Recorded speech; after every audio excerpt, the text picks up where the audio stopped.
Buenas tardes. Buenas tardes. Solamente para dar la enhorabuena a nuestra amiga Jimena, que ha conseguido un bien espectacular, que no se recuerda desde que estuvo Jean-Claude Juncker, presidente de la Comisión Europea. Ella no preside la Comisión Europea. Todavía. Pero va encaminada, va muy bien encaminada. Y la prueba es que ha tomado la senda del azulejo y que ha producido esta respuesta que nos tiene completamente maravillados. De manera que llamarlo a ser presentado por nuestra querida y admirada Andrea, que está ahora en lo más alto también, porque acaba de presentar y moderar con una autoridad increíble, que nos ha dejado palmados, al presidente González, al que no hay quien haga callar. Yo le tuve una vez en un seminario y dije a los, bueno, hemos tenido esta mañana el privilegio de escuchar a González.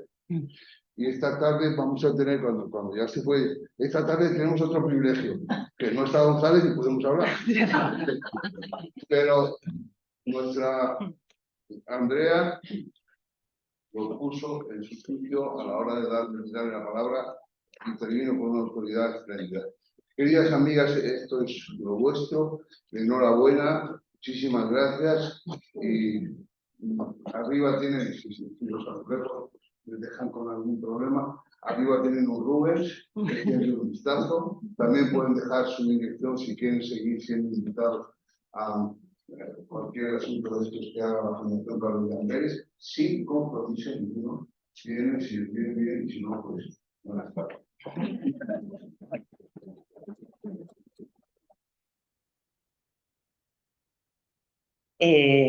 Buenas tardes a todos. Es realmente impresionante la acogida que tiene esta charla de Jimena Mayer y nos alegra muchísimo. Ha dado la bienvenida el presidente de la Fundación de la Real Diputación de San Andrés de los Flamencos, la Fundación Carlos de Amberes. Y bueno, hay muchas caras conocidas y amigas y también gente que a lo mejor no conocía la Fundación. Entonces me voy a permitir hacer una pequeñísima introducción sobre esta casa. Y el motivo de esta introducción en parte es porque la historia de esta casa está mezclada con la historia que nos va a contar Jimena. Bueno, esta es la Fundación se creó en 1594 como un hospital para atender a los pobres y peregrinos procedentes de las antiguas 17 provincias de Flandes, un territorio que hoy asienta los reinos de Países Bajos y Bélgica, el Gran Ducado de Luxemburgo y la región francesa de Nogta-de-Calais. Felipe III, que no es el mismo Felipe III del que nos va a hablar Jimena, pero algún parentesco tenían, aceptó en 1609 el patronazgo de esta casa, cuya sede estaba en el centro de Madrid y fue trasladada aquí en el siglo XIX. Antes, unos siglos antes, uno de los patronos y benefactores de esta casa encargó a Rubens el Martirio de San Andrés, un cuadro que acompaña a esta fundación desde su creación prácticamente, desde 50 años después de que se pusiera en marcha. Desde los años 80 del siglo XX, la fundación ha acogido actividades culturales, también un centro de estudios y organiza con cierta frecuencia debates como el que tendrá lugar la semana que viene en torno al futuro de Europa y diálogos sobre Europa. Hay muchas actividades y a todos ustedes les animo a que se den de alta en la newsletter para que estén al tanto. Bueno, el caso es que Jimena tiene un proyecto entre manos con el que lleva unos cuantos años. Jimena es madrileña, nació en el año 77 en Madrid. 75. Lleva ya varias décadas ilustrando, sus dibujos han aparecido en prensa, en revistas y en libros. Tiene 3 libros publicados: El arte de pasarlo bien, taxidermista y un cuaderno del Prado. Y ahora Jimena tiene en marcha otro cuaderno de viaje. Y eso es lo que la ha traído hasta aquí, hasta la Fundación Carlos de Amberes. A ver, Jimena, cuéntanos este proyecto. Pues este proyecto es un... No.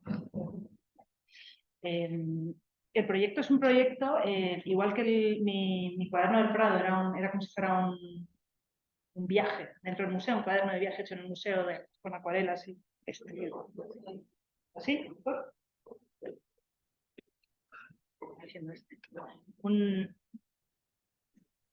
No, esto no se oye. Vale, ¿este se oye bien? Sí. Pues el cuaderno del Prado eran dibujos hechos dentro del museo y entonces era un proyecto muy bonito porque era todo compacto, claro, hecho dentro del museo y así, pero según me entusiasmé con la cerámica me he dado cuenta de que el azulejo renacentista es una parte de nuestro patrimonio muy maravillosa, bastante concentrada en el espacio, porque está casi todo, la mayoría de las azulejos renacentistas del mundo está aquí, en España y Portugal, bastante cerca, incluso de Madrid. Entonces, pues la idea es un poco hacer un cuaderno de viaje que no sea una guía, pero que sea una especie como de historia del viaje que yo hago viendo todos estos azulejos y dibujándolos. Pero además contando la historia de cómo el propio azulejo, la técnica del azulejo ha hecho un viaje. Estas fueron las primeras notas que fui haciendo según me entusiasmé con esta historia hace un par de años y entonces porque es una historia que está llena de personajes muy principescos. Pero ¿cómo llegas tú a este tema? Pues yo llego a este tema, voy a poner a dibujar. Yo empecé con todo esto porque yo vivo en Portugal hace 8 años y hace 4 nos compramos una casa en el campo, a las afueras de Évora, donde vivo yo. Y entonces es una casita muy graciosa, como blanca, como un dado puesto encima de una piedra, con un azulejito aquí de San Antonio muy gracioso y un tejadito plano. Y tiene, pues yo qué sé, ¿no? Es una casita portuguesa muy graciosa, con unos olivares y unos naranjos y tal. Y entonces tiene una chimenea, que es lo que se llama la lareira alentejana, que es una cosa típica de la zona donde estoy yo, que es el Alentejo, que está dentro de las cocinas, y entonces es así, es un hogar muy grande en el que se pone el fuego aquí, normalmente tienen un palo que no se ve, donde cuelgan los chorizos y las cosas para asar, y luego con el frío del Alentejo meten la silla para echar ahí pues el invierno tranquilamente. O sea, un cuarto de estancia. Es muy chiquitín porque claro, los alentejanos son bajitos, pero bueno, caben. El caso es que la chimenea tampoco es gigante, pero bueno, el caso es que una amiga muy encantadora me dijo, esta cosa es muy portuguesa, tienes que decorarla con azulejo. Y entonces yo, pues, que lo digo siempre, la ignorancia es un superpoder, porque otra persona cualquiera hubiera dicho, eso es gigante que estás diciendo, no se te ocurra, pero de hecho me lancé, me parecía una cosa muy divertida de hacer y entonces me inspiré en un tipo de azulejo que hay, que son unos azulejos portugueses de pájaros y flores muy bonitos,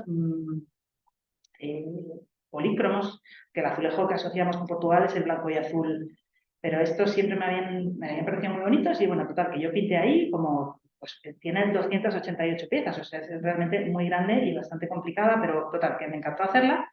Y un poco mantón, ¿no? Es muy mantón, sí, efectivamente, y eso siempre me parecía, pues, tampoco le había dado mucho pensamiento, y es muy diferente que otros tipos de azulejo portugués.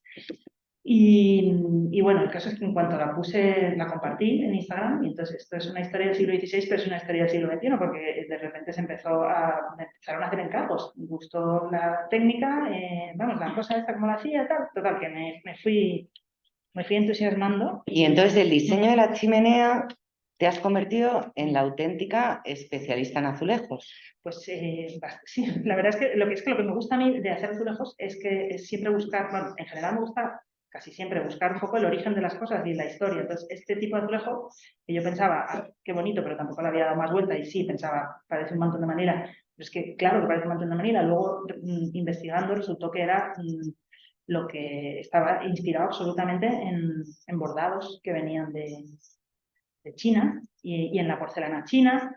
Y total, que de repente me fui dando cuenta de que cuando me gustaba mucho alguna pieza de cerámica o un azulejo, eran los más antiguos los que me estaban gustando. Y entonces me puse pues eso, a buscar información. Este sería, por ejemplo, un tipo de cerámica de Talavera con un diseño de las cigüeñas, que son muy típicas. Ahora no se ven, de hecho se ven ahora en Talavera nuevas, así, pero este diseño empezó en Talavera en el siglo XVI y era imitación de porcelana china. O sea, de repente todo me volvía al siglo XVI y a esta especie de cosas como que venían de fuera. Yo pensaba que Talavera era una cosa la cerámica de Talavera muy de Talavera, pero resultó que tiene un montón de influencias de fuera dentro de ese contexto tan de aquí. Y entonces es una historia que te ha llevado por Europa, ¿no? Siglo XVI, XVII, XVIII, Sí, sí. hasta que llega pues, bueno, la porcelana. Exacto, porcelana, que ya se empieza a hacer la porcelana europea en el 18, pero antes de todo eso... ¿Pero por qué te has centrado tú en el azulejo, Jimena? Yo en realidad me he centrado en el azulejo porque me encanta la cerámica antigua, o sea, de toda la cerámica europea, la loza, ¿no?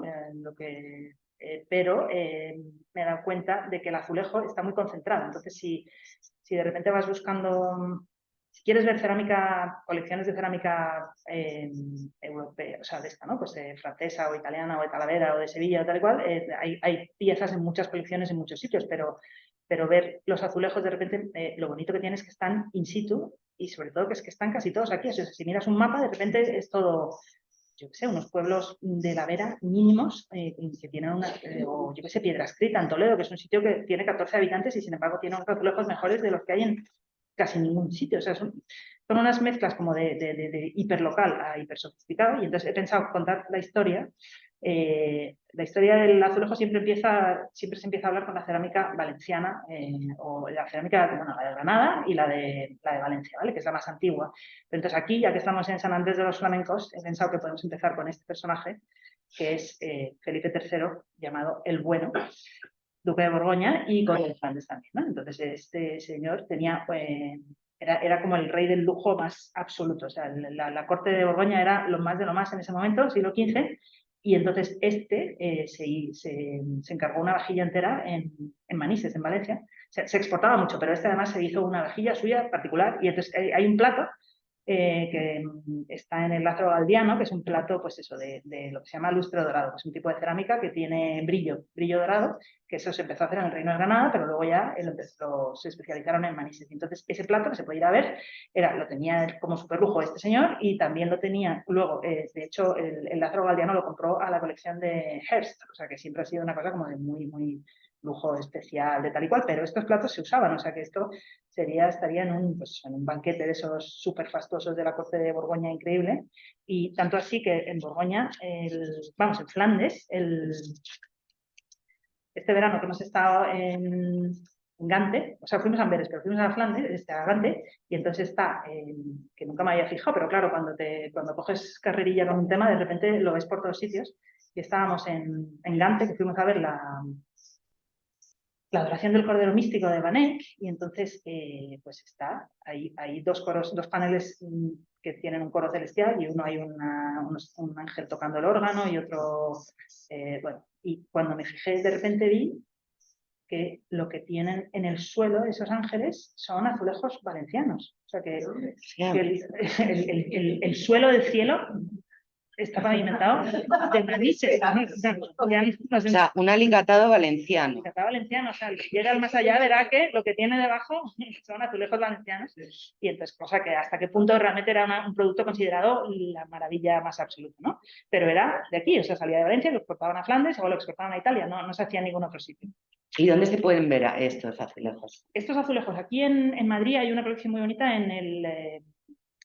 tienen en el Museo Arqueológico, y luego hay, bueno, la mejor colección yo creo que está en el Instituto Valencia de Don Juan, pero esa no se puede ver, pero en el Museo Arqueológico hay, y también hay alguno en el Museo Sorolla, tienen algunos, y entonces aquí el siguiente personaje de esta historia es este señor que es Alfonso el Magnánimo, el rey de Aragón, y nos estamos yendo un poco del tema flamenco, pero vuelvo en realidad porque este señor era caballero del Toisón de Oro, ojo. Y entonces, rey de Aragón y rey de Nápoles, ¿vale? Fue el primer rey de Aragón que fue rey de Nápoles. Y entonces, este se llevó para decorar no solo el suelo del cielo, sino el suelo de su palacio en Nápoles, se llevó a Nápoles azulejos, pero también se llevó artesanos valencianos. Y entonces, a partir de ese momento, de repente, que esto también es muy clásico nuestro, ¿no? También, que la técnica esta, que era española realmente, porque era una cosa hispano-árabe que se había hecho luego de una forma un poco más cristiana con, pues eso, con dibujos y cosas, los italianos inmediatamente, claro, le dieron la vuelta al revés y lo mejoraron muchísimo. No se sabe exactamente cómo, pero en 40 años que pasó, que dio el salto, de repente se convirtió en algo en el que solo se podían hacer.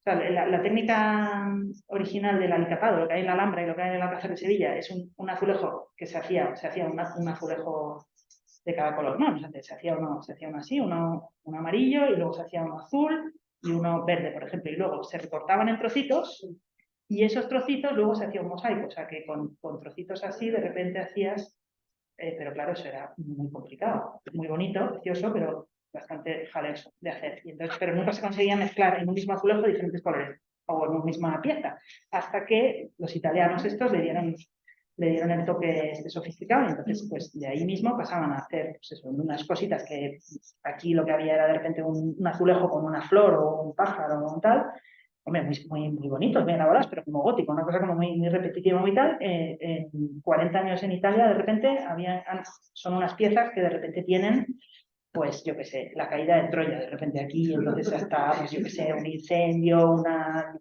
diosa, un león, es que todos tienen pestañas, o sea, es un nivel de detalle disparatado, o sea, preciosísimo. Entonces, ese tipo de cosas se puede ver, hay algunas piezas en el Agro Galeano también, pero la más bonita de todas, claro, es la más espectacular para mi gusto, que es más tardía, es del siglo XVI, es un enfriador que hay en el Prado, que nadie le da mucho cariño, pero está en una vitrina en las salas italianas, al lado de los Rafaeles, y a ver, bueno, yo te estaba diciendo, Andrea, o sea, aquí mi objetivo con esto es que conseguir que mañana alguien se lance y vaya al Museo de Artes Decorativas, o coja el coche y vaya a Talavera, o tal, y vayáis a ver todas estas maravillas, porque es que están todas ahí y son preciosísimas, con lo cual, pues bueno, eso, habíamos pasado del azulejito aquí con una florecita a de repente aquí Oye, todo esto era en Italia, pero ¿y en España, mientras tanto, qué estaba pasando? En España lo que había pasado es que habíamos pasado de este tipo de azulejo que había dicho antes, el alicatado del recorte.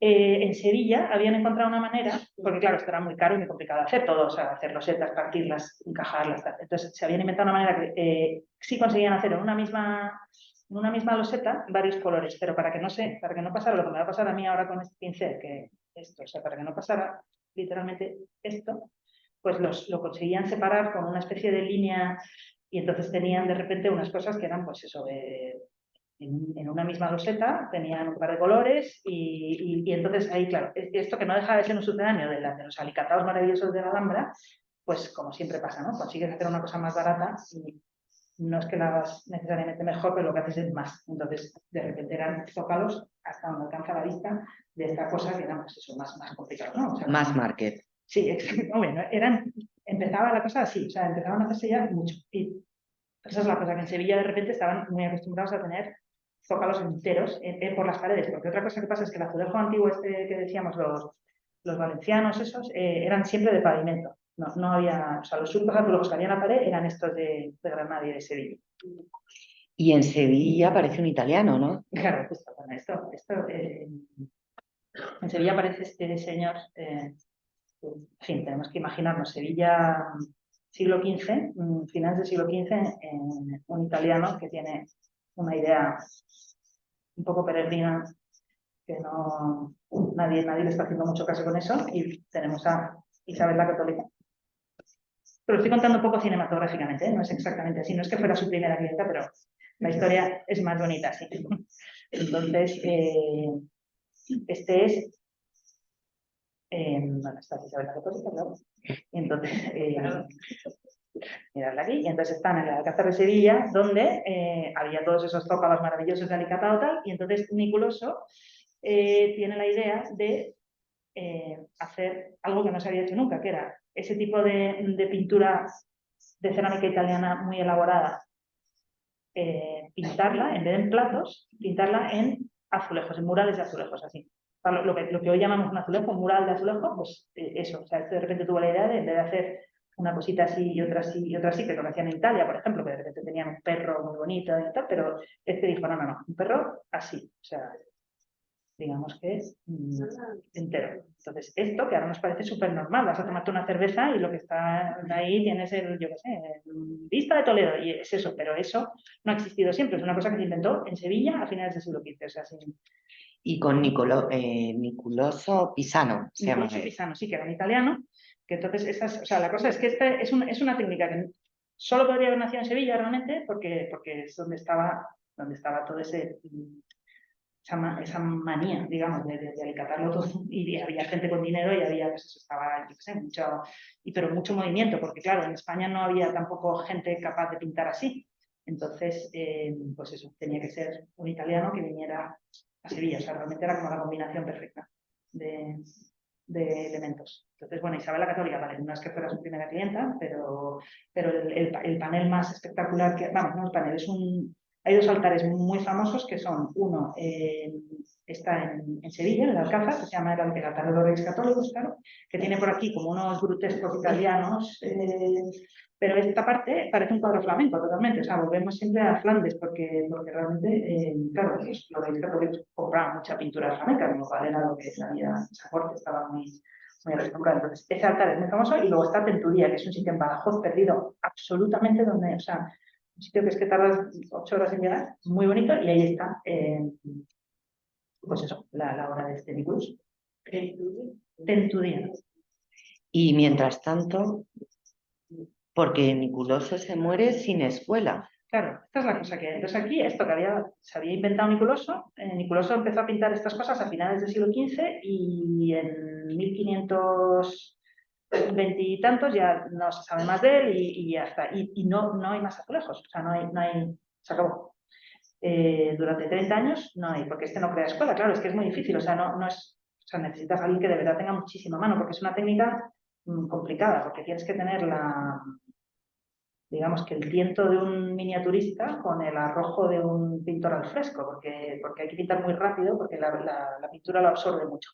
Entonces, pues bueno, en Sevilla siguieron haciendo ese tipo de cosas que hacían las losetas semi-industriales y pues nada, eso es lo que había. Y en cambio, entre tanto, los italianos estos seguían haciendo sus maravillas en Italia, los platos esos estupendísimos, y entonces de Italia Se instala en Amberes. se instala en Amberes un señor llamado Guido Andries, Guido Durantino di Sabino, llamado Guido Andries, que aquí todo el mundo va con más alias que la mafia de Chicago en esta historia. Ya lo he visto, es bastante confuso porque no sé por qué, los otros tienen 20 nombres. Entonces pues Guido di Sabino, Durantino, Guido Andries, se monta un taller llamado Densal, que significa el salmón, y entonces lo que hace es jarras estas de botes de farmacia, albarelos y cosas así, con esa técnica de la mayólica.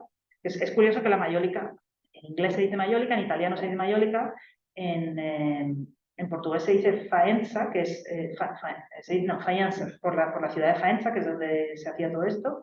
Los franceses le llaman fayence, y nosotros no tenemos nombre para esto porque nos parece que es como el agua para un pez, o sea, no le nombre. Entonces, y entonces este señor, pues nada, ahí están haciendo esas cosas, pero no están haciendo azulejos, o sea, lo que están haciendo son botes, cacharros, tal.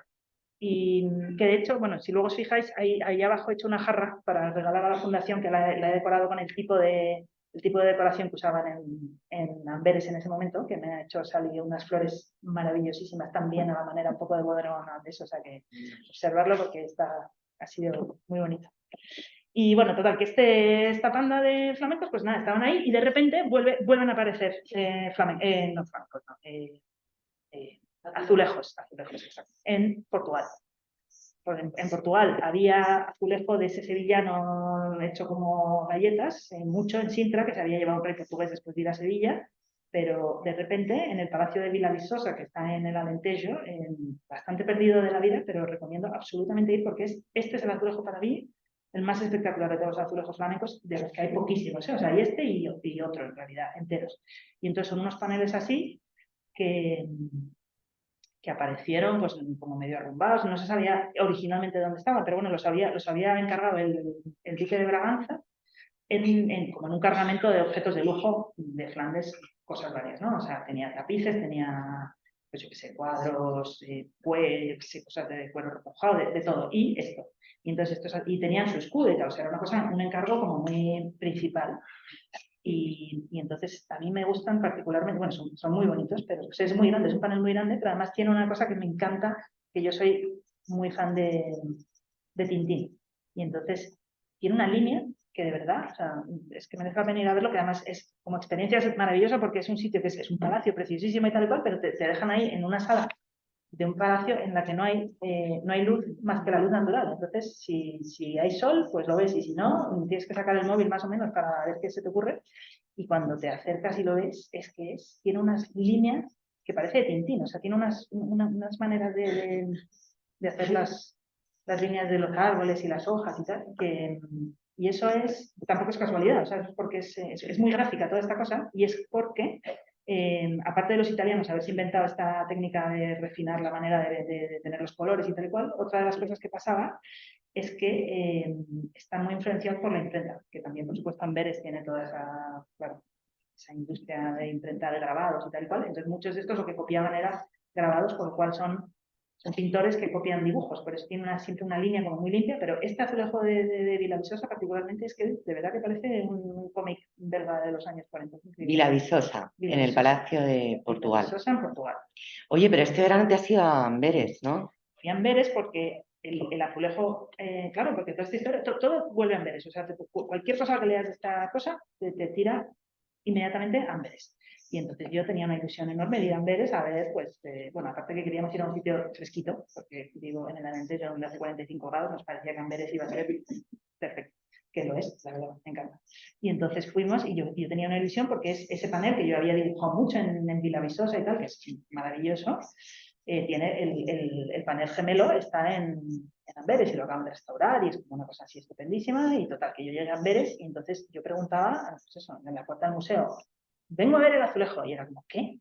Nadie me hacía ni caso, o sea, era como, ¿pero qué azulejo? Y yo, pero oiga, un azulejo importantísimo. Tenemos azulejos importantísimos, se preguntaban unos a otros como, porque son encantadores, la gente de Amberes son un sol todos, pero era como, ¿esta mujer que dice un azulejo? O sea, como si hubiera preguntado por un perro, vamos, o sea, no sabían. Que de hecho aquí pues había unos vídeos, yo qué sé, o sea, era una sala como que le tenían el azulejo que es, de verdad el azulejo, bueno, es maravillosísimo, pero lo tienen ahí puesto, pues eso, como arriba, tal, y bueno, es muy bonito, pero en cuanto te fijas, ves que todo te suena bastante es como una mezcla entre Tintín y un azulejo de Talavera, y claro, empiezas a entender porque, claro, es eso, o sea, son estos primeros que luego dan pie a todos los demás, en realidad, es el origen. Porque entonces, eso es, o sea, ahí en este... Bueno, pero ese azulejo que se hizo en Amberes en el taller del San, que me estuviste contando, que en esa época lo regentaba François Hans. Eso es, justo, sí, eso, o sea, este Guido, como hemos hablado antes, del italiano que llegó primero, Guido se murió y entonces su viuda se casó con un tal Franz. Y entonces este Franz se ocupó de llevar el taller y además de enseñar a los hijos de Guido, eran aprendices ahí y tal y cual, y también debió ser ahí aprendiz, seguramente, nuestro próximo héroe, que es Jean Floris. Pero esto, siempre el hecho de que se llamen Francia, o sea, aquí siempre hay como un misterio como un eslabón perdido, o sea, en qué momento de repente pasó de no haber azulejo a haber azulejo, que es una cosa que intriga bastante a los especialistas, que a mí no me parece tan intrigante en realidad, porque Amberes era como una especie de centro de todo, o sea, venía gente, llegaban los bancos portugueses de China, o sea, no es que, o sea, estaban y todo el rato ideas de todos lados y había impresores y libros, o sea, que realmente no me parece extraño y sobre todo lo que había eran muchos españoles, o sea, no me parece nada raro que de repente alguien hubiera estado en Sevilla y le dijera a estos, oye, mira, estos están ahí haciendo paneles de azulejo, anda, pruébalos. Ya está, lo que pasa es que nadie se los encargaba porque les parecía una fricada en realidad, pero claro, aquí en esta península siempre nos ha parecido muy normal. Entonces, digo yo, vamos, no sé, esto no está muy, no está estudiado, o sea, los estudiosos dicen, esto es un misterio, y digo, oh, vale.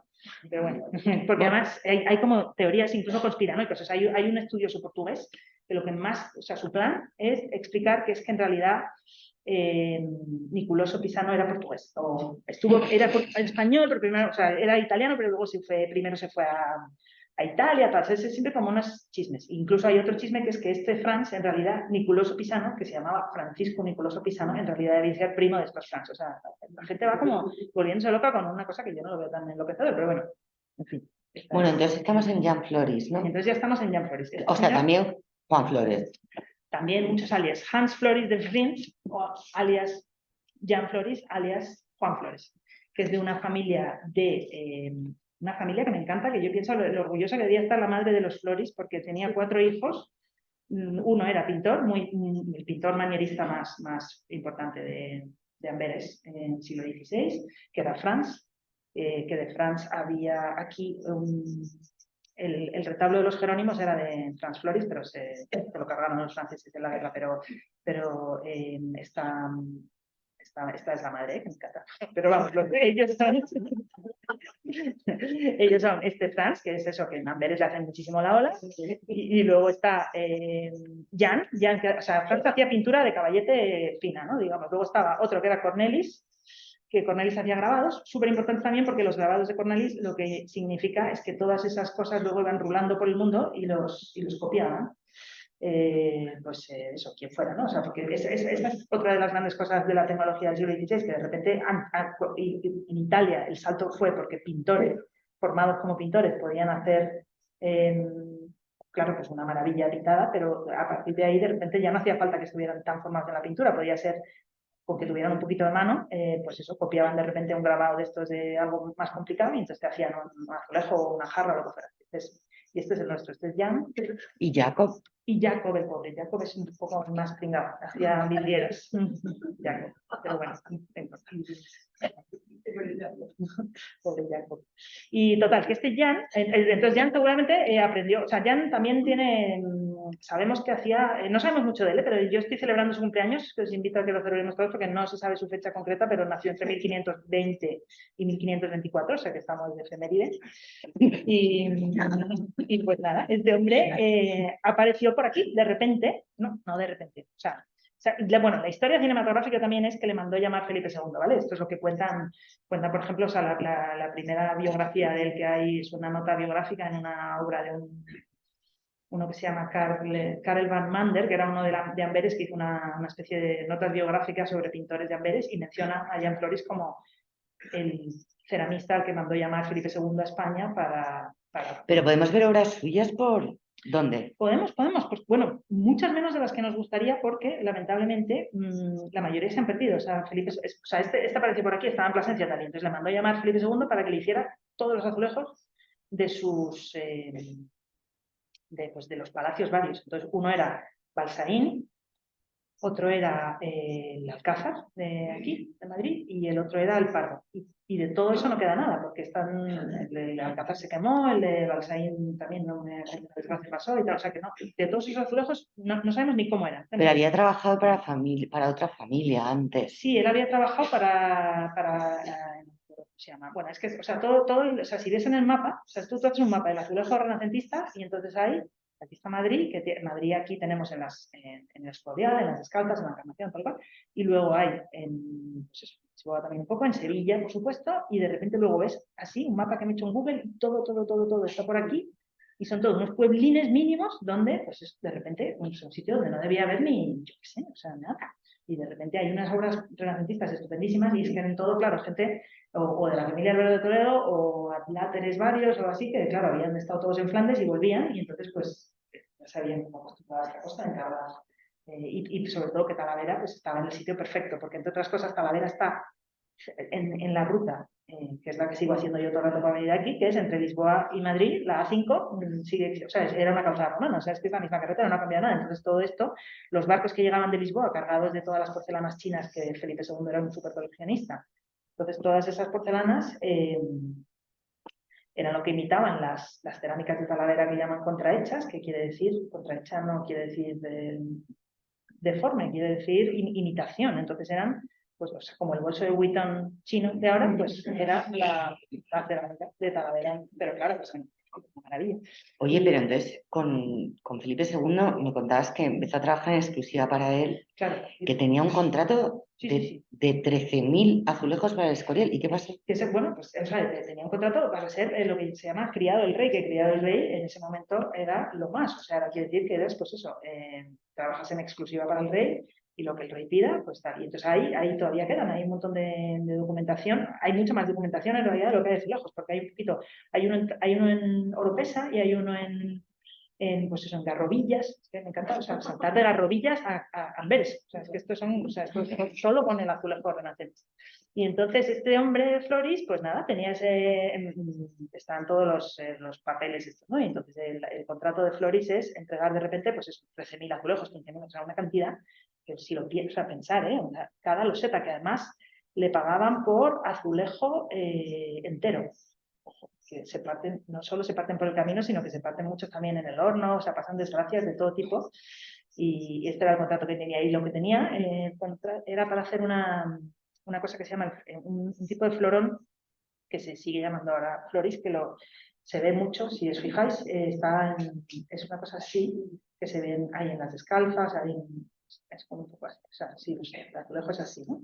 Y de 4 en 4, entonces repite la forma esta y se hacen zócalos enteros. O sea, los zócalos del Escorial son así muchísimos, los de las descalzas, hay por todos lados. Y luego incluso los podéis ver también en el Museo Sorolla, por ejemplo, el comedor, están hechos luego en Talavera, en la fábrica de de Luna, a principios del siglo XX, porque fueron recuperando luego todas estas cosas. Entonces, el contrato que tenía era para entregar esto, ¿vale?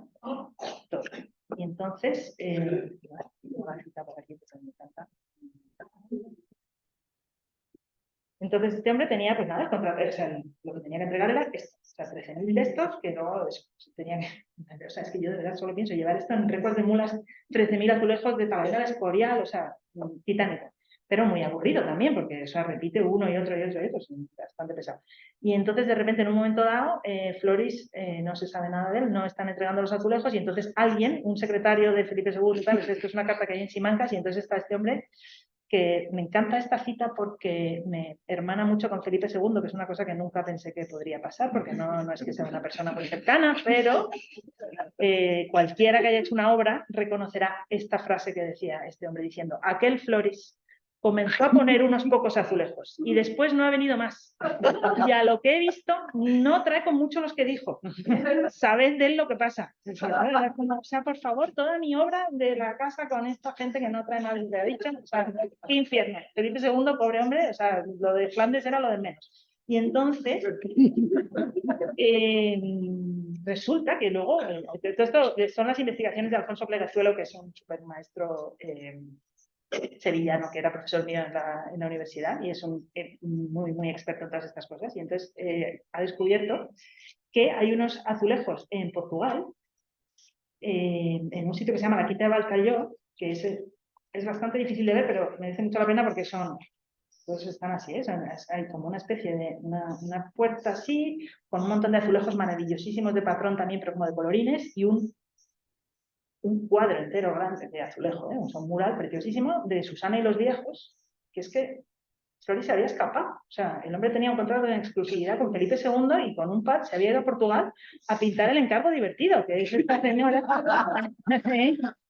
Que en fin, hay que tener, ¿eh? Y entonces, pues nada, eso está ahí en Italia. Este es de los azulejos difíciles de ver, porque otra cosa que me está pasando es que esto es como una especie de gincana bastante. O sea, no siempre puedes ver lo que quieres, o sea, están las cosas bastante escondidas o hay, pues eso, de repente, yo qué sé, unas ermitas, por ejemplo, muy espectacular es la de Piedrascrita, que es un sitio así chiquitín, en un pueblo de Toledo que tiene 14 habitantes y tiene, o sea, está forrada de arriba abajo de los azulejos más increíbles. Pues eso, están ahí, pero claro, tienes que llegar, pedir la llave, que esté la señora, o sea, eso es todo como. Y así en un montón de pueblos, o sea, tú llegas a, pues eso, yo qué sé, Velada, Toledo, donde hay también, para mi gusto, los más bonitos de todos, con una línea increíble, pero pregunta en Velada y entonces te dicen que, uy, sí, pero eso tiene usted que hablar con el santero. Ah, pero bueno, pues vale, ¿y sabe usted quién es? Hombre, sí. Bueno, pero ¿me puede dar su teléfono? Yo, bueno, es que es mi padre. Bueno, pues vale, pues deme usted el teléfono de su padre, por favor. Bueno, a ver, o sea, y el santero como si quieres hablar con, yo qué sé, no sé, pues eso, con el presidente de Azerbaiyán, o sea, una complicación, y ya por fin luego eso te abre y estás ahí 10 minutos mientras el hombre te espera diciendo, "Es que me tengo que ir", y ves, o sea, unas cosas, pero de verdad, o sea, los azulejos más espectaculares, o sea, las fiestas de velada son el 5 de mayo, ir, que ahí está abierto, no hay que perseguir al santero, y entonces luego, pues esto por ejemplo, son unos que hay en piedra escrita, que son increíbles, que están como los tercios de Flandes ahí puestos, y Felipe II, y pues eso, que son imágenes que no lo tenemos muy asociado, o sea, al azulejo pensamos más en eso, en la cervecería o en Soy Rociero. Oye, pero yo quiero que nos hables también en el siglo XVI en Sevilla, ¿no? Un Claro, personaje que, claro, es el mío. el tuyo, claro, totalmente. Pues el tuyo, porque igual, claro, la cosa es que como siempre luego todo vuelve a Amberes, y Chuleja, eso es. Igual que Floris se fue A Portugal y dejó plantada a Felipe II. Bueno, qué crack. Muy fan, ¿eh? O sea, eso hay que, realmente, en fin, somos todos fans de Floris, no me digáis que no, porque vamos, de actitud. Pero de la misma, se fueron también otros se fueron de Amberes, los hermanos de Goes fueron a Lisboa, y luego a Sevilla se fue uno llamado, ¿cómo se llama? Franz Andries, alias Francisco Andrea. Y entonces Andrea, pues nada, también se tenía un contrato para enseñar a pintar a la manera de Pisa, como decían, o sea, a la italiana, a los, pues eso, a los alfareros de Triana, que estaban haciendo todos esos azulejos como de galleta, esto de arista, y entonces pues ahí también, o sea, Sevilla, que ahora está, o sea, es la ciudad con más azulejos del mundo, es maravillosa y tiene una súper, o sea, Triana es todo en esto también, pero también gracias a la especie de ida y vuelta esta con Amberes. O sea, tres flamencos que llegan, uno a Lisboa, uno a Talavera y uno a Sevilla. Bueno, sí, de hecho más, porque luego unos se fueron a Inglaterra, por ejemplo, que eran los hermanos. No, de hecho, sí, uno de estos Andrés también. Un hermano de este se fue a Inglaterra, y otros luego se fueron también a Francia, que les mandó llamar el mariscal Montmorency, y ahí lo que pasa que la cosa es que en esos otros sitios también tenían un poquito, porque en Italia también de repente había un pelín de azulejo de este 16, pero nunca cuajó tanto como aquí y en Portugal, que realmente es que ha sido como el éxito absoluto. Y entonces, estos, por ejemplo, son unos azulejos que hay preciosísimos en el Alcázar de Sevilla, que son de Cristóbal de Augusta, que era el discípulo principal primero de tu tocayo, de Andrea. Y entonces, Jimena, ya llegamos a Delft. Sí, llegamos a Delft, no por mentar la bicha, pero de Amberes salieron quitando a finales del 16, claro, con todos los desórdenes y jaleos varios, se fue a la porra. O sea, toda la industria esta de la cerámica de Amberes se fue y todos los artistas alfareros se fueron. Estos puntualmente que ya habían venido antes a España, pero muchísimos, muchos eran protestantes, no me preguntes por qué, se fueron a Holanda.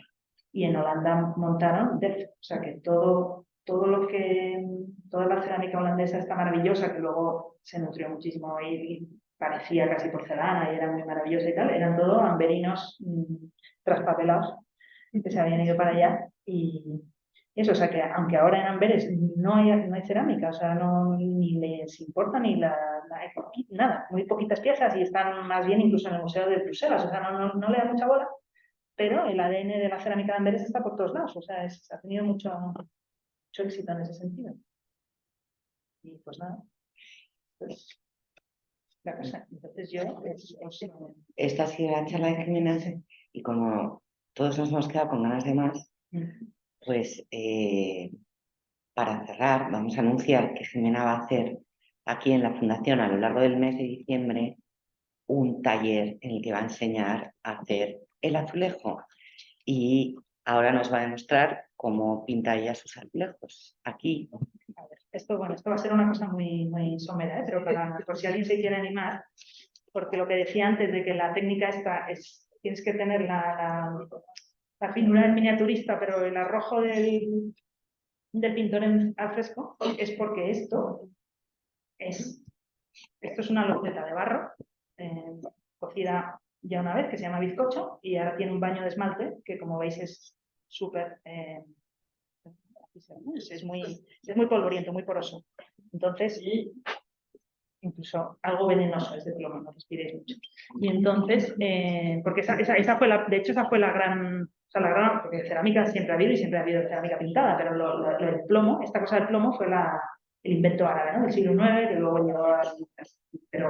Y estos son óxidos, y entonces la gracia de esto es que si pintas enseguida, ¿ves? Se te seca y te empiezas a llevar el esmalte. Entonces hay que pintar muy rápido, tienen que ser pinceladas muy, muy seguras y no te puedes equivocar. Entonces lo que ves. Entonces la única manera es, pues eso, hacer pinceladas largas con...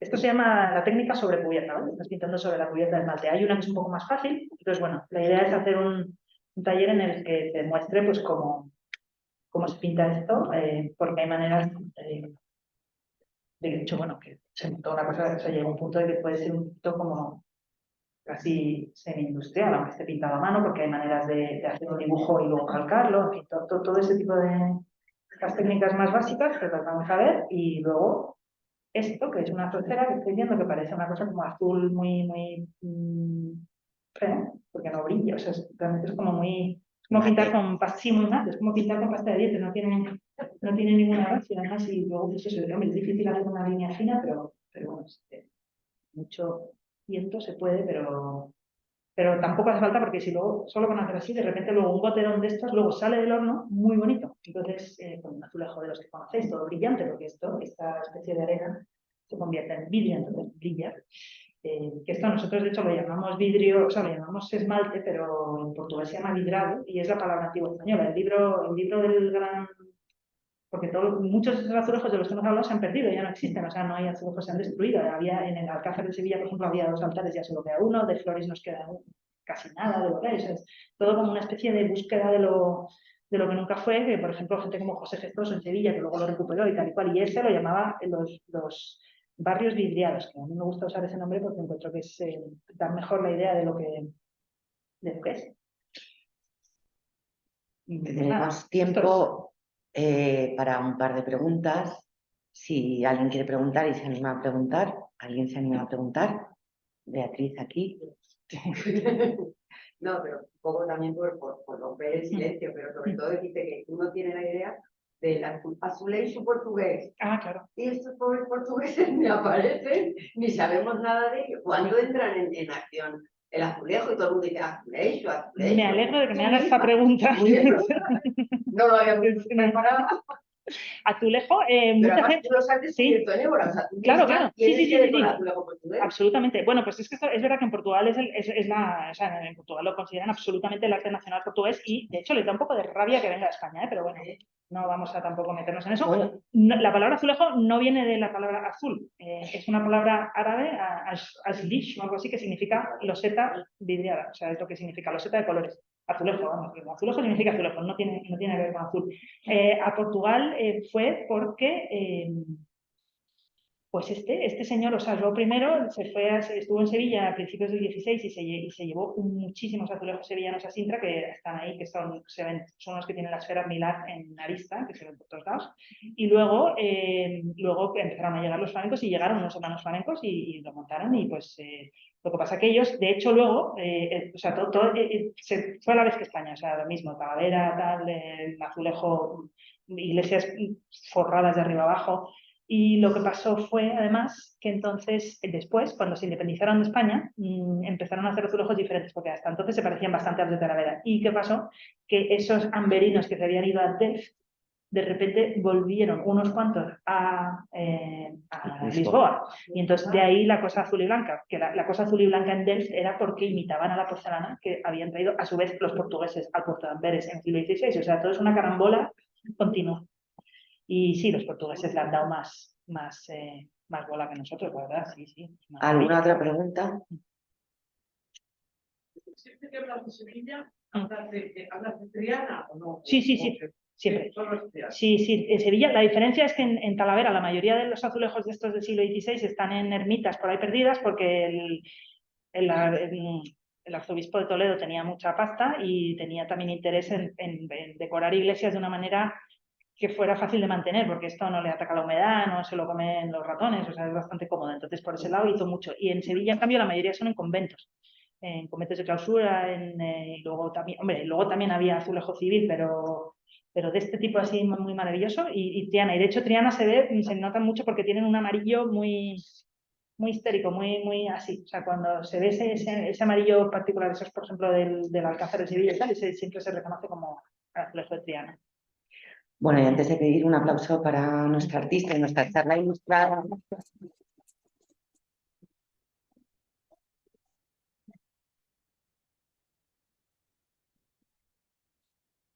Dar las gracias a Elena, directora de la Fundación, al presidente de la Fundación, a todo el equipo de Elena que han puesto este acto maravilloso, esta charla ilustrada con Jimena, y recordarles si quieren apuntarse a la newsletter y estar al tanto del taller que va a dar Jimena. Muchas gracias y buenas tardes.